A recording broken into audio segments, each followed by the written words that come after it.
कमरा घुटन भरा है।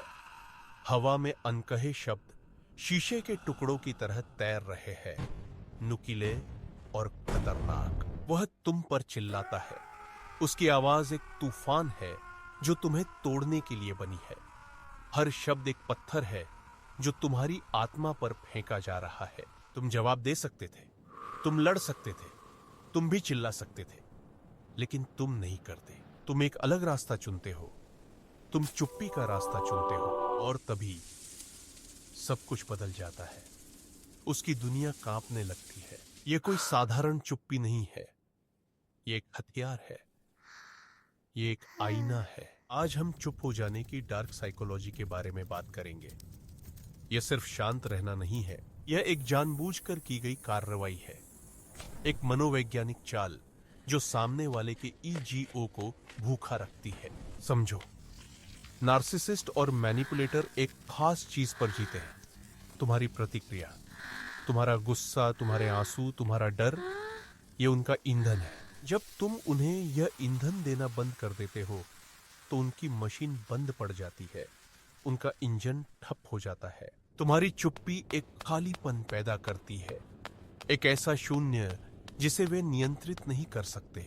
और यह खालीपन उन्हें डराता है, क्योंकि इसमें उन्हें सिर्फ एक ही चीज का सामना करना पड़ता है, खुद का। पहले वे भ्रमित होंगे। उन्होंने एक लड़ाई की उम्मीद की थी, एक नाटक की। तुमने उन्हें स्क्रिप्ट नहीं दी। उनकी पूरी रणनीति तुम्हारी प्रतिक्रिया पर बनी है। प्रतिक्रिया के बिना वे खो जाते हैं। इसके बाद गुस्सा आएगा। ये एक हताश प्रयास होगा तुम्हें उकसाने का। वे तुम्हें गालियां देंगे, पुरानी बातों को खोद कर निकालेंगे, तुम्हारी सबसे कमजोर नफ्स पर चोट करेंगे। वे चाहते हैं कि तुम टूटो, वे चाहते हैं कि तुम चिल्लाओ, तुम गलत हो, क्योंकि उस पल में वे फिर से जीत जाएंगे। लेकिन तुम अभी भी चुप हो। तुम्हारा मौन अब एक डाल है, एक अभेद्य किला। जब गुस्सा काम नहीं करेगा तो वे रणनीति बदलेंगे, वे पीड़ित बन जाएंगे। तुम मेरे साथ ऐसा कैसे कर सकते हो? मैं तो बस तुम्हारी मदद करना चाहता था। तुम बहुत निर्दयी हो। यह गैसलाइटिंग का सबसे खतरनाक रूप है। वे तुम्हारी चुप्पी को एक हमले के रूप में चित्रित करने की कोशिश कर रहे हैं। वे चाहते हैं कि तुम खुद पर शक करो। क्या मैं सच में गलत हूं? क्या मैं ज्यादा कठोर हो रहा हूं? यह उनके ईगो का आखिरी दाव है। अगर वे तुम्हें प्रतिक्रिया नहीं दिला सकते तो वे तुम्हें अपराध बोध में डुबोने की कोशिश करेंगे। लेकिन तुम अभी भी चुप हो। तुम्हारा मौन अब एक बयान है।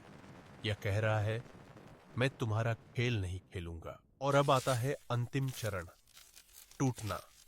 जब उनके सारे हथियार नाकाम हो जाते हैं, जब उनका ईगो पूरी तरह से भूखा मर जाता है, तब उनका असली चेहरा सामने आता है। तुमने उनके नाटक का पर्दा गिरा दिया है। अब मंच पर कोई दर्शक नहीं है, कोई तालियां नहीं है। इस अंधेरे में वे अपने सबसे बड़े डर के साथ अकेले हैं, अपनी महत्वहीनता, अपनी कमजोरी। यह वह चेहरा है जिसे वे दुनिया से छिपाते हैं। एक असुरक्षित, डरा हुआ इंसान जो दूसरों को नियंत्रित करके ही खुद को शक्तिशाली महसूस करता है। तुम्हारी चुप्पी ने उन्हें कोई चोट नहीं पहुंचाई। इसने बस उस आईने को साफ कर दिया जिसे वे देखने से इनकार कर रहे थे। याद रखो, इस तकनीक का इस्तेमाल बदला लेने के लिए नहीं है, यह वर्चस्व स्थापित करने के लिए नहीं है, यह स्पष्टता के लिए है, यह अपनी मानसिक शांति को पुनः प्राप्त करने के लिए है, यह सच को सतह पर लाने के लिए है। कभी कभी सबसे शक्तिशाली बात जो तुम कह सकते हो वह कुछ भी नहीं कहना है।